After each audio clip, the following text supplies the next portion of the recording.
Hey guys, MCU Collector here with another figure review. Next up we have the Hasbro Marvel Legends series, the Avengers 2024 wave, the Void Build-A-Figure. Here we have Namor the Submariner, or Savage Namor as this figure was called when it was first released. So pretty interesting one. The head sculpt looks great. He's got a crazy amount of hair. We have seen some of these parts before on a previous Namor figure. Not that big of a deal. We only had really two previous ones with Hasbro. We had the Walgreens exclusive X-Men suit version, right?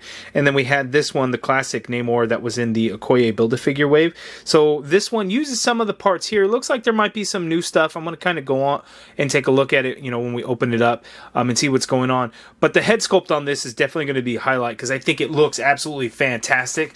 So I'm excited for that. We get the arms for the Void Build-A-Figure, and we also have hands. So just like Power Princess came with both legs, Namor comes with both arms and the extra set of hands. Meanwhile, the Black Panther figure comes with no Build-A-Figure pieces, which, you know, there tends to be one.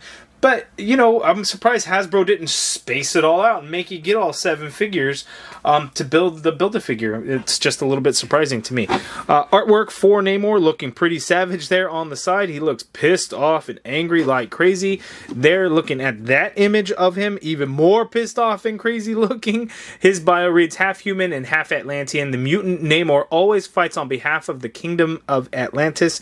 We have all the figures here in the wave before we look at the Void. So we are on Namor. Black Panther will be the next one up, and then the Void Build-A-Figure wave there. Spoiler alert, depending on when you watch this.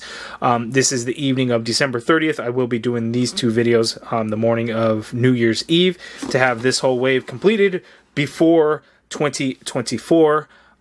Just because that's, I guess I just do them too fast. I want to get them out of the way. I want to show you guys I'm excited for them. I want to get them out of the package instead of leaving them in there. Heads up, I got mine from Big Bad Toy Store. Amazon has started shipping them out. You will not find these in Walmart, Targets, or any other big box retail. You may find them at GameStops, but I guess they just do pre-orders only. But from time to time, they get stuff in, right?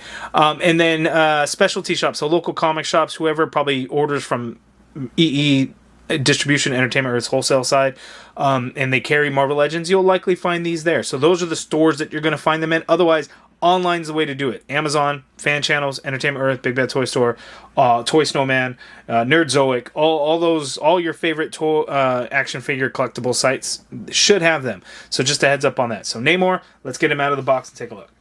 Okay, so here's the Namor figure out of the package, and he does use a lot of the same parts. We got the same torso, the same upper arms, and the same upper legs.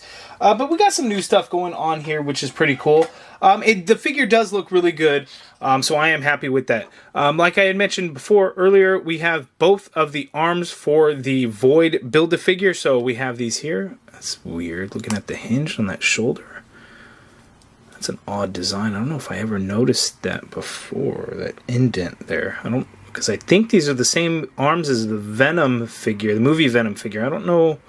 I don't think they changed the arms. I think the arms and the legs are the same. Obviously, the torso and things are going to be different, but pretty sure that's the same. But there's this weird indent on here that's part of the hinge. It's very noticeable. That's weird, right? Look at that. Look at that hinge on the inside there, that indent. Very noticeable. Anyway, the arms look good. The translucent plastic on there. It looks like we get a little bit of a wash going over it in the shading, but not a whole lot there. So we have, again, both of the arms, and then we have an extra set of hands for each. A little bit gummy, a little pliable since it's a translucent plastic piece, but the hands look good, so that's really cool. We have that there, and we have the Void all in a pile off to the side. Next video will be Black Panther, but the video after that will be the Void. So I'm excited for that myself. Looking at Namor, the accessories that he comes with, he has these 2 straight out hands. So these are kind of like his swimming gesture hands or his big slap hands. He has a pair of fists. I already put the left fist on there, but we have the right fist. And then he has a grip hand for the right and then a grip hand for the left. And I don't know if mine is just stuck or if it's supposed to be with the index finger and the thumb stuck together. But they are together there. Easy to just cut it or possibly pry it apart. I don't know if it's supposed to be. I feel like it's supposed to be apart, and then mine just for whatever reason is fused together.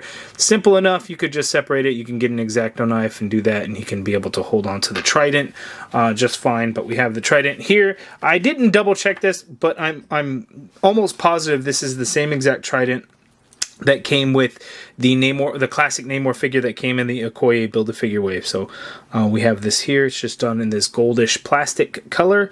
Nothing special to it. It is kind of badass looking. Aside from, I guess, like the... well, at first I thought it was like a seahorse look. I don't know if it is an actual seahorse on there. But we have the trident there. And then we have Namor. The head sculpt is fantastic. So let's get in for a closer look at that. Okay, up close look at Savage Namor, or just, Namor. The head sculpt, I think, is fantastic. We got that, the little bit of the goatee, the mustache in there with the digital print. It just kind of widened out eyes. He's got a lot of shading going on around his eyes. He's got the eyebrows on point. He's got them pointy-ass ears. Just looks really, really good. There is a little bit of separation in there as the sideburn piece is part of the hair, but then some of it's printed on, so it just didn't quite hit the mark there. But on this side, it blends in quite nicely. But otherwise, that head sculpt is fantastic and looks really, really good. Looks like an actual person would be, so it's nice that they do that digital print on comic figures. I like it. He's got a lot of hair. A lot of damn hair. So it hinders the way you can move his head. You can move to the sides a little bit. There's some pivot in there. But you can't get him to look up into swimming poses, which kind of sucks. A screaming head would have been probably a better way to go if you're going to have a quote-unquote savage Namor. And then you show the artwork on the package to be him being all savage-like. I mean, he's like screaming there. He's kind of gritted teeth there. But then he's like, no, I'm just chilling. So a screaming head would have been way better choice, even if it was just the one. I know they always say like the stoic head sculpts tend to be better based on whatever survey, data, research, I don't know, blah, blah, blah. But in some cases, it just makes more sense to do a screaming angry head with the mouth open. And I think this one would have been the way to go, or give us both. I know Hasbro doesn't like to do that because it costs them more money, but I would have been cool with both, or the other one, in my opinion. You guys let me know what you guys think of that down in the comments below, but I think it would have made sense to do the screaming head. Looking at the figure, he's got these crazy-ass gauntlets on here. Supposed to be kind of, I think, fish bone-like, but it's just done in this gold color, and those are pretty pliable and soft. You're not going to scratch yourself or anything like that. Those look good. These are not removable, and they do not turn. I thought they would be able to swivel on that forearm. Oh, wait. Maybe there is a little bit of swivel on there. I couldn't really... Oh, yeah, okay. So I did get it to swivel on there. At first, when I tried, I couldn't do it. So they could swivel those on the forearm a little bit. They seemed to kind of be a pain in the ass to me. I like wanted to turn them, and then I'm just like, well, I'm just turning the arm. This one does not want to swivel, though. So just a heads up on that. I got the right to move a little bit. The left one does not want to swivel at all. There. We have this floating belt piece there with that little clamshell there design, and then he's got the scale look there for his hip. I thought that was going to be the same exact hip piece as the one previously, but it is not. It is a new piece. It is not the same as this old one. As you can see, that belt was part of the sculpt. This is a floating belt, so that is not the same. I repeat, not the same hip piece between the two. The upper legs, though, are the same, except this time he's wearing pants. And then he's got these crazy shin guard armor pieces right there. These are pliable, not going to get in the way or break or anything like that. Not going to poke you. The sculpt design of it looks really good. And then he's got his wings on the ankles. It looks like the same ones that we got previously with the Namor figure. And then he's got the bare feet there. So Savage Namor looking pretty good. The head sculpt is the highlight. Again, I wish we got a screaming one, but the one that we did get does look really, really good. So a lot of reused pieces, but there are some new things going on here. So now let's go ahead and move to his articulation. Okay, articulation time for Namor. So he can look down. That is not a problem. Looking up is going to be basically an impossibility because of his long ass hair. You can do some swivel with the hair, but you got to work around the shoulders, and then there's, I guess, some kind of pivot a little bit going on there.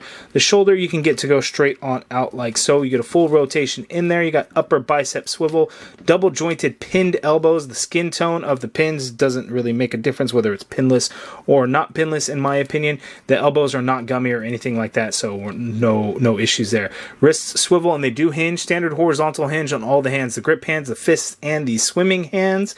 He's got an ab crunch on him, so Namor can crunch forward. Hey, that's it. Yeah, Namor can only crunch forward that much. That's not a lot. He can go back that much. That's not a lot, but going back seems to work. Waist swivel like so, and the belt, again, is a floating piece there. Legs go out that far apart. He can kick forward that far, which is good. The leg doesn't really go back. You got an upper thigh cut in there. Double jointed pinned knee, that much bend there at the knee. Let's see if we have a swivel in here. There is a swivel in there at the boot. Foot hinges down all the way. Some hinge up. The top of the foot hits that armor piece there. Ankle pivot, peg holes at the bottom of the feet. So there we go with Namor. For those curious, this hip piece is not the same as the Jack-o'-lantern figure either, by the way. So in case that comes up, they are not the same. But there is the articulation for Namor. The ab, man, that's really disappointing. Was that like that before? Yep, sure was. So that kind of sucks. People are probably going to ask, so if we can do a head swap, I'm just going to get this out of the way now. So I'm not a big fan of doing head swaps very much. I know there's a bearded head that came with this one, right? I don't have that handy, and I did not get that out. But of course, the heads can swap because they are on the same upper torso. So if you wanted to do a Savage Namor in his tighties, his green tights, you could do that there. But man, this head just looks so small. The more and more I look at it, it's like that head was tiny. But so you can swap those around. Okay, and we have our side-by-side comparisons with our Namor figures. So we have, again, the X-Men version, the classic version, and now the Savage Namor there. I swapped those heads around. I'm not going to swap this head around. Skin tone isn't going to quite be as close a match as this is a little bit of an older figure. Like the torso paint was just terrible on this guy. That is my favorite look for Namor, though. So I'd love to get a new version of this, because Hasbro would really knock it out of the park if they did this again. You know, the metallic blue paint, they did a great job on it, and I think they could probably do better now. I doubt we will get another Namor in this look, but I guess you never know.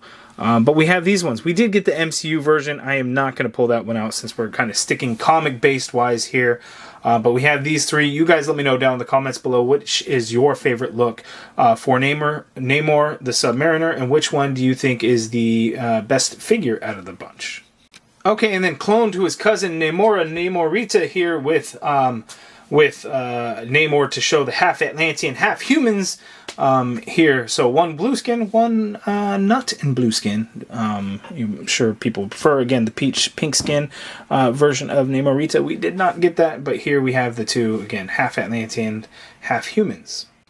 Okay, and here the wave so far. Now we just need to add in Black Panther and then to the Void Build-A-Figure itself. Again, a solid wave, but a mixture of characters that don't really... There's some interconnection, like Namorita and Justice both being members of the New Warriors, but the two costumes not really matching each other. Namor and Namorita, sure, but I don't think those, like, comic-wise, again, looks are going to match up there. So it's kind of an interesting one, a hodgepodge of characters, if you will. I don't hate when they do that at all, but it's nice when there's some interconnectivity through it, especially if you want to build like a whole wave of figures. You want to get figures that kind of relate to each other, and I've probably flip-flopped on this concept before when you have a full themed wave versus a mixture wave. And I probably go back and forth, you know, like X-Men, a mixture wave makes sense because it's all like X-Men characters. This, like for an Avengers wave, it's like very Avengers adjacent, right? So is it really Avengers? Not really. And maybe that's what's kind of throwing me off, but you guys let me know your thoughts on the wave down in the comments below. But more importantly, what did you think of this Savage Namor figure? I think it's a solid release for sure. I have no issues with it whatsoever, other than Screaming Head would have really like set it apart from any other Namor figure and truly get the Savage Namor name. But solid release for sure. I think it's going to be a fairly popular one. It won't beat out Vision or possibly Power Princess or the Black Panther, but definitely a solid figure in the wave. But you guys let me know your thoughts on that down in the comments below. If you guys like this video, please do me a favor and hit that thumbs up button. Subscribe if you haven't already done so. Hit that join button to become a channel member and be a part of the MCU Collective. And as always, thank you for watching.